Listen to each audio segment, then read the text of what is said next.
Pintu ruang sidang Pengadilan Negeri Jakarta Pusat baru saja tertutup dengan dentuman berat yang masih bergema di telinga saya. Hakim dengan suara dingin dan tegas mengumumkan, hak asuh atas anak bernama Laras dicabut dari Ibu Dewi karena hubungan Anda dengan pasangan sesama jenis dianggap tidak sesuai untuk lingkungan pendidikan dan perkembangan anak di masyarakat Indonesia. Saya, Sinta, merasakan tangan Dewi yang dingin dan gemetar menggenggam tangan saya begitu erat seolah itu adalah satu-satunya tali yang menghubungkan kami dengan dunia saat ini. Air mata mengalir di pipi Dewi tapi matanya masih menatap lurus ke depan, penuh amarah dan keputusasaan yang bercampur. Kami baru saja kehilangan hak asuh anak yang paling kami cintai hanya karena kami adalah pasangan perempuan. Di luar gedung puluhan wartawan sudah menunggu dengan kamera dan mikron siap menyerbu. Saya menarik Dewi keluar lewat pintu belakang pengacara kami, Rina, berjalan cepat di depan sambil berbisik, jangan bicara apa-apa sekarang. Kita harus bertahan. Di dalam mobil, Dewi akhirnya menangis terseduh-seduh sambil memeluk lututnya. Laras anakku, Sinta. Mereka ambil Laras hanya karena aku mencintaimu. Saya memeluknya erat, mencium rambutnya yang harum, dan berjanji dalam hati bahwa ini bukan akhir. Semua berawal dari foto sederhana yang kami posting 2 bulan lalu di akun pribadi. Foto kami bertiga di taman mini, Laras tertawa di antara kami. Entah bagaimana foto itu bocor ke grup orang tua murid sekolah tempat Dewi mengajar. Mantan suami Dewi, Budi, langsung mengajukan gugatan.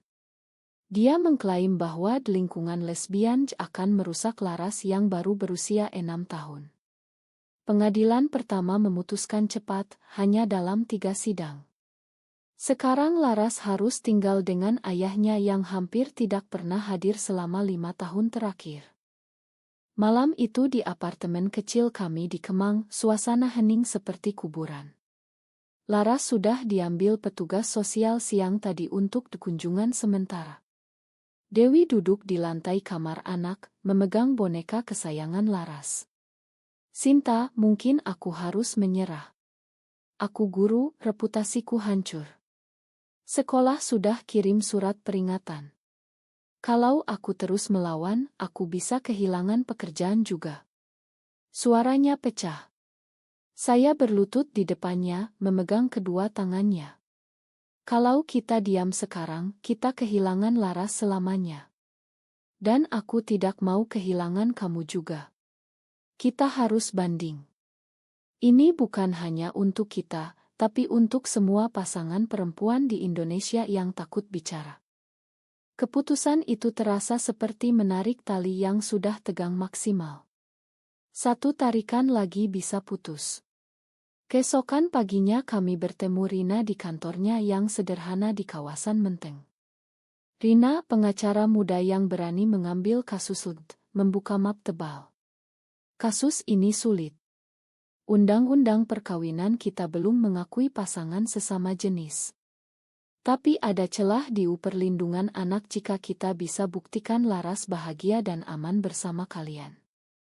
Tapi persiapkan diri. Media akan memburu kalian, keluarga akan menekan, dan mungkin ada ancaman. Kami pulang dengan hati berat tapi penuh tekad. Di perjalanan, ponsel Dewi terus berdering. Ibu mertuanya menelepon, Dewi, pulanglah ke rumah. Tinggalkan perempuan itu. Pikirkan Laras. Dewi mematikan ponsel.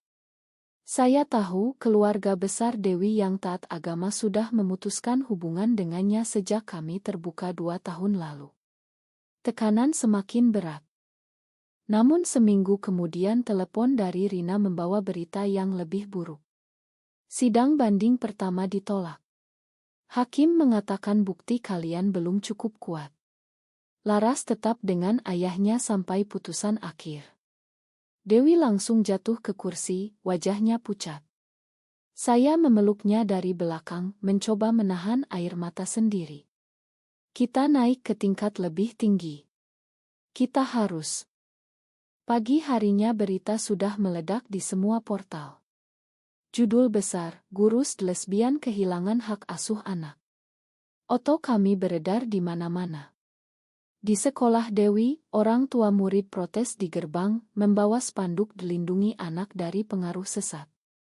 Kepala sekolah memanggil Dewi ke ruangannya. "Saya terpaksa suspend kamu sementara, Dewi. Ini demi nama baik sekolah." Dewi keluar dari ruangan dengan tangan gemetar, tasnya terasa berat sekali. Saya juga tidak luput. Di penerbit tempat saya bekerja, atasan memanggil saya. "Sinta, proyek buku anak-anak yang kamu handle ditunda. Beberapa klien komplain. Kami tidak mau kontroversi." Malam itu kami duduk di balkon apartemen, memandang lampu Jakarta yang berkelap-kelip. Dewi bersandar di bahu saya. "Sinta, aku mulai ragu. Apa aku egois mempertahankan hubungan ini? Laras pasti sedih sekarang." Saya memegang wajahnya, menatap matanya dalam-dalam. "Kamu bukan egois. Kamu ibu yang berani." Laras tahu siapa yang benar-benar mencintainya. Ingat saat dia bilang Bunda Sinta dan Bunda Dewi paling baik. Tapi keraguan itu terus menggerogoti. Keluarga saya sendiri menelepon dari Bandung. Ibu saya menangis, "Sinta, kamu masih bisa mundur. Cari laki-laki baik-baik. Jangan rusak masa depanmu." Saya menjawab pelan, "Ibu, masa depanku adalah Dewi dan Laras." Telepon ditutup dengan isak tangis. Tekanan dari segala arah membuat kami hampir putus asa. Keesokan harinya kami menerima surat dari pengadilan. Sidang banding kedua dijadwalkan 2 minggu lagi. Rina datang ke apartemen membawa berkas tebal. "Kita perlu saksi. Teman-teman sekolah Laras, tetangga, psikolog anak. Tapi yang paling berat adalah menghadapi Budi di sidang. Dia akan membawa segala kotoran." Malam itu kami berlatih memberikan kesaksian. Dewi menangis saat menceritakan bagaimana Budi jarang menengok Laras selama 5 tahun. Saya memegang tangannya sepanjang waktu. Media semakin gencar. Seorang wartawan nekat datang ke apartemen. "Bu Dewi, bagaimana perasaan Anda sebagai pasangan lesbian yang kehilangan anak?" Saya menutup pintu keras-keras. Dewi duduk di sofa, tubuhnya gemetar. "Sinta, aku takut mereka ambil Laras selamanya." Saya berlutut, memeluk pinggangnya. "Kita akan menang. Aku janji." Tapi dalam hati saya juga takut. Setiap malam saya terjaga, memikirkan kemungkinan terburuk. 2 minggu berlalu seperti mimpi buruk. Sidang banding kedua digelar di ruang yang lebih besar. Kameramen dari beberapa stasiun sudah menunggu di luar. Saat kami masuk, saya mendengar bisik-bisik, "Itu mereka, pasangan lesbian itu." Dewi berjalan dengan kepala tegak, tangan kami saling genggam. Di dalam, Budi sudah duduk dengan senyum menang. Saksi dari pihaknya, seorang ustad, berbicara panjang lebar tentang dosa pasangan sesama jenis. Rina memanggil saya sebagai saksi pertama. Saya berdiri di depan hakim, suara saya mantap meski jantung berdegup kencang. Laras memanggil saya Bunda Sinta. Kami bertiga makan malam bersama setiap hari, bermain, belajar. Dia bahagia. Hubungan kami tidak merusak siapapun. Hakim mencatat tanpa ekspresi. Kemudian Dewi naik. Suaranya hampir pecah saat menceritakan betapa Budi pernah memukulnya dulu. Budi membantah keras. Suasana sidang memanas. Malam setelah sidang, kami mendapat kabar buruk lagi. Hakim menolak banding kedua. Laras tetap dengan ayahnya. Dewi menangis sepanjang malam. Saya memeluknya, tapi kali ini saya juga menangis. "Kita masih bisa naik ke Mahkamah Agung," kata Rina lewat telepon. "Tapi biaya semakin besar. Tabungan kami hampir habis."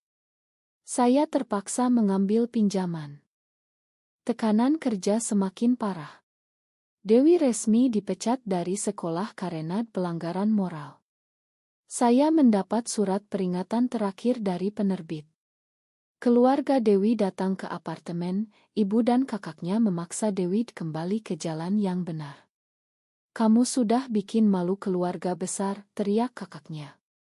Dewi berdiri di depan mereka, suaranya pelan tapi tegas. "Aku tidak akan tinggalkan Sinta dan Laras." Mereka pergi sambil membanting pintu. Kami hampir menyerah. Suatu malam Dewi berkata, "Mungkin aku harus lepaskan hak asuh demi karir Laras nanti." Saya marah untuk pertama kalinya. "Kalau kamu menyerah sekarang, kamu akan menyesal seumur hidup.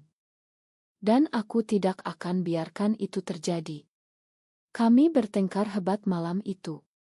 Tapi paginya kami saling meminta maaf, berpelukan di tempat tidur, berjanji untuk terus melawan. Rina menelepon dengan suara excited. "Ada saksi baru. Psikolog anak yang pernah memeriksa Laras.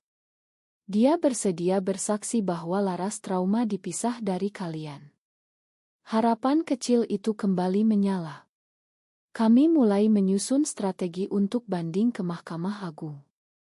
Persiapan banding ke tingkat tertinggi memakan waktu 3 bulan. Selama itu kami hidup seperti buronan. Kami pindah ke apartemen kecil di pinggir Jakarta Selatan agar wartawan tidak menemukan. Laras hanya boleh bertemu kami 2 jam setiap 2 minggu di bawah pengawasan. Setiap pertemuan, Laras menangis memeluk kami. "Bunda, kapan pulang?" Pertanyaan itu seperti pisau di hati. Di tempat kerja baru saya sebagai relance editor, gaji lebih kecil tapi setidaknya tidak ada yang tahu identitas saya. Dewi mengajar les priat secara diam-diam, uang kami pas-pasan. Tekanan psikologis semakin berat. Dewi sering mimpi buruk, terbangun tengah malam menangis memanggil Laras. Saya memijat bahunya, berbisik, "Kita akan menang, sayang."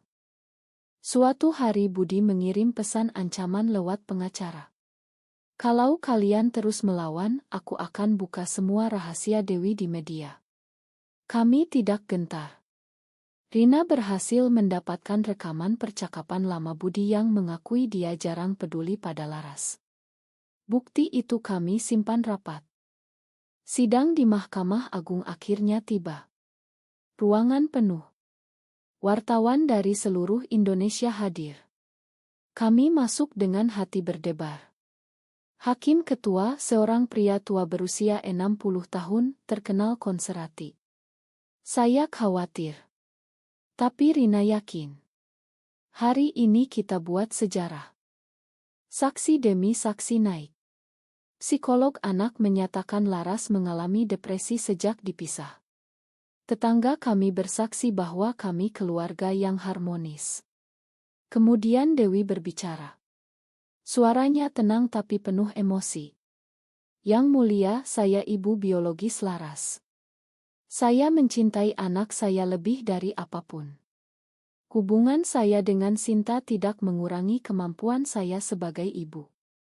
Justru kami memberi Laras 2 kali lipat kasih sayang." Budi naik ke kursi saksi, wajahnya merah. Dia menyerang kami habis-habisan. Tapi Rina membongkar bukti lama tentang kekerasan rumah tangga yang pernah dia lakukan. Ruangan hening. Hakim mencatat dengan dahi berkerut.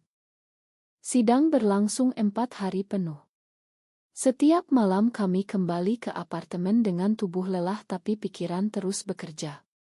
Dewi mulai kehilangan berat badan, matanya cekung. Saya memaksanya makan, memeluknya sampai tidur.